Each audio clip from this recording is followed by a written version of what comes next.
Seyda Rama maa ngi lay nuyu bu baax di la ziyaara di nuyu waa Medina Cheikh TV yëpp te di leen ndokkeel ci ñëw bi nga xam ni ñëw nañu fi fekke ci suñu jour anniversaire mu nekk événement boo xam ni yàlla dogal na ñi ñu am ñëpp ci ay soppe ñi ngi ci béréb bi ñi ñu am ñëpp ci ay kóllëre ñi ngi ci béréb bi waaye ñi ñu am ñëpp comme njaboot aussi la ca ëpp ñi ngi ci béréb bi tabarakallah kon ma di leen dalal yéen waa Medina Cheikh TV di leen remercier bu baax ci invitation bi nga xam ni moom ngeen nu permettre nu am ka tey ci seen plateau macha allah. macha allah Mawlaay Seydi Mouhamed El Cheikh ñu ngi lay remercier aussi vraiment si direct bi nga ñëw di def ak ñun di profiter aussi si occasion bi poser leen quelques questions rek ndaxte suñu xoolee macha allah d'abord ñu commencé ko si bërëb bu tedd bi ñu nekk muy Medina Cheikh Tidiane dafa nekk quand même bërëb bu symbolique. ñu bëggoon leen rek laaj d'abord yan la réalité la bërëb bu tedd bi làq macha allah. comme ni ñu ko daan waxee rek toujours Medina Cheikh Tidiane dafa nekk bërëb boo xam ni bërëb bu lumière la di bërëb bu Mawlaay Cheikh Ahmed Tidiane Chérif yàlla dogal bi ñu ko Mawlaay Cheikh Ahmed Tidiane Chérif joxañee ba ñu ñëw ba ci bërëb bi. mu wax ñu nan lañu fi war a organiser ak li ñu fi war a taxawal benn bi di suñu dëkkuwaay benn bi di zawiyam te muy ci béréb bi ñu toog depuis lors li nga xam ni moom mooy rythme béréb bi mooy li ñuy dégg séance de wazifa yi xadaratul juma zikr moom mooy organisation mystique bi nekk ci béréb bi kon béréb bi suñu ko bëggee définir ci benn terme bu gën a simple dañuy wax ni béréb bi daal lépp luy diineel islam lépp luy tariqa Mawlaay Cheikh Ahmed Tijani Chérif moom la ñuy dundal ci béréb bi tabarakallah. macha allah ñu ngi lay sant di la gërëm si réponse bi nga ñu indil. bëggoon rek ñëwaat si 10 avril bi muy date boo xam ne nii date bu mémorable la mais ñu def aussi benn remarque ndaxte dañuy xool ci mujju tedd ji di Mawlaay Cheikh Ahmed Tijani Chérif radiyallahu taala anhu bi muy làq si ñenn ñi c'était un 10 avril. ñu remarqué aussi que bi ngeen di gane àddina itamit ak 10 avril la tombeel ñu gis que ni itam ça fait exactement 200 ans depuis bi nga xam ne ni lakk na si ñenn ñi ak bi seen mission itamit commencé ñu bëggoon rek remarque yooyu ñu def ndax daf ñu bëggoon leen laaj ndax dafa am ay réalité yoo xam ne ni ndax lakk na si ou bien. xam nga Mawlaay Cheikh Ahmed Tijani Chérif li may faral di wax ci côté bi nga xam ni dafay dellu ci côté shahadaam bi ci jiitu mooy Mawlaay Cheikh Ahmed Tijani xëy na mën na changer jotaay jóge shahada dugg xayba waaye nun ñi ni dundeek moom dañuy dem ba sax xëy na waxinu maanaam ni làqu na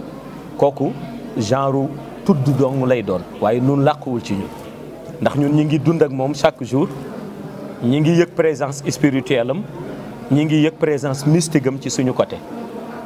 léegi nag li nga xam ni moo symboliser lépp 10 avril am na lu ma ci waxoon te muy li nga xam ni lu gën a tax ñu fonk ka la te mooy daje bi ma dajeek moom le 10 avril 1997 bi mu may jox wérd à l'âge de 14 ans man mën naa ni 10 avril li muy symboliser yëpp man loolu laa si jàpp du sama juddu waaye mooy daje bi nga xam ni amoon naa ko ak jëmm ju tedd jooju di Mawlaay Cheikh Ahmed Tijani Chérif en 1997 te boobu ma toll ci 14 ans moo tax bu 10 avril jotatee lu ma ci gisati it jëmmi Mawlaay Cheikh Ahmed Tijani Chérif moo ma koy firndeel ci jëmmi Mawlaay Cheikh Ahmed Tijani Chérif la may delloo waaye ci tariqa Tijani ya dëgg-dëgg ci source bi ci laay yëg ni réellement dëgg-dëgg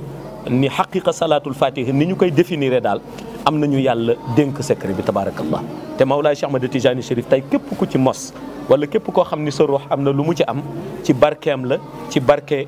sangam bu tedd bi di yonente bi sallallahu alayhi wa sallam la waaye ci ngëneelal borom bi subhanahu wa taala la loolu daal bokk na ci résumé li may jàpp man ci le 10 avril incha allah. macha allah ñu lay remercier waat encore une fois si question bi mais suñu ñëwee si bërëb bi dafa am benn remarque bu si def itam ndax dañoo gis que ni lii di liggéey zawiya bi en l'espace de 4 mois gis nañ travaux yi daal di am avancement bu remarquable loo xam ne ni quand même nit bu ko xoolee danaan lii de warul possible bëggoon rek leen laaj loolu nan la mën a nekkee macha allah. waaw xam nga ñun dañu am kilifa gu ko mot bi yàlla waxee yaa ayyuha allazina amanu taqullaha wabtaxu ilayhi wasila kon boobu la digle nit wut ki nga xam ni kilifa la gu ko mot gu mën a jokkale ruuxam ak borom bi subhanahu wa taala. ñun nag ñu am kilifa goo xam ni dañu ko wóolu ci xayb wóolu ko ci shahada te muy Mawlaay Cheikh Ahmed Tijani Chérif. léegi nag ba tax lépp lu nu ëmb te muy lumière ci suñu biir boo xam ni dafa feeñ ci xayb wala muy feeñu waayu lumière waaye feeñ ci shahada lu ci mel ni zawiyaam ndax tey bu ñu waxee zawiya dafa am ñaari feeñuwaay benn feeñuwaay bi mooy bërëbu jaamu yàlla la kon am na feeñuwaayu ëmb lumière ci xayb waaye aussi boo koy xool ci côté bâtiment bi ak ni ñu koy liggéeyee dafa am feeñuwaay boo xam ni dafay feeñ ci shahada ñu ni béréb bii kat tabax nañ ko wala béréb bii kat rëdd nañ ko wala béréb bii kat organiser nañ ko ba tey ay nit mën a toog ci suuf te jant bi du nekk di leen lakk wala naaj bi di leen tiim wala buy taw ñuy tooy kooku organisation wu shahada la mais bu xayb bi moo ko ëpp doole. léegi nag yooyu nun luñ ciy sanc luñ ciy rëdd que ça soit muy durer 4 mois comme ni nga xam ne noonu la liggéey bi demee wala muy loo xam ne lu gàtt la luñ cay rëdd rek benn tur lañ koy rëdde muy turu jëmm ju tedd ji di Mawlaay Cheikh Ahmed Tijani Chérif di sunu sang sunu kilifa. léegi nag lu ciy dox muy côté xayb muy côté shahada nun duñu ci doon lu dul rek koo xam ni dañu ci doon un figurant mais moom Mawlaay Cheikh Ahmed Tijani moo koy mottali. moo tax du ñu yéem mukk liggéey bi ndax lu tax duñ ko yéem mooy nun liggéeyoon ko Mawlaay Cheikh Ahmed Tijani moo ko liggéey bu nu gisee résultat bi ci liggéey bi résultat bi Mawlaay Cheikh Ahmed Tijani Chérif la luñ cay jëfati it ci turu Mawlaay Cheikh Ahmed Tijani Chérif la kon dans l'ensemble bu ñu xoolee dañuy gis ni réalité bi jiitu réalité bi feeñ tey benn bu ca nekk muy ëmb leer ga ca xayb ak ëmb leer gi ci shahada lépp feeñ waayu Mawlaay Cheikh Ahmed Tijani Chérif la ndax nem nun lépp lu nu am rek ci moom lañ koy delloo tabaarakallah. macha allah macha allah ndax suñu ñëwee toujours si zawiya bi nga xam ne nii vrai chef d'œuvre la te aussi comme ni ngeen ko waxee rek ñu def aussi benn remarque que ni ndeysaan li muy rafet et tout principe bi yëpp ñu gis que ni amul benn ingénieur wala benn architecte boo xam ne ni ñëw na taxaw itam pour def ko wala pour indiquer leen si liggéey bi et que yëpp macha allah yéen a ko tracé seen bopp yéen a ko itamit defal seen bopp si fànn boobu itam ñu bëggoon leen laaj toujours rek lan moo leen inspiré itam si côté boobu. li ñu inspiré maa ngi ko doon wax léegi ak chaîne de télévision bii di Waladou Niyaati ma ni leen xam-xam yëpp benn balluwaay la ñu am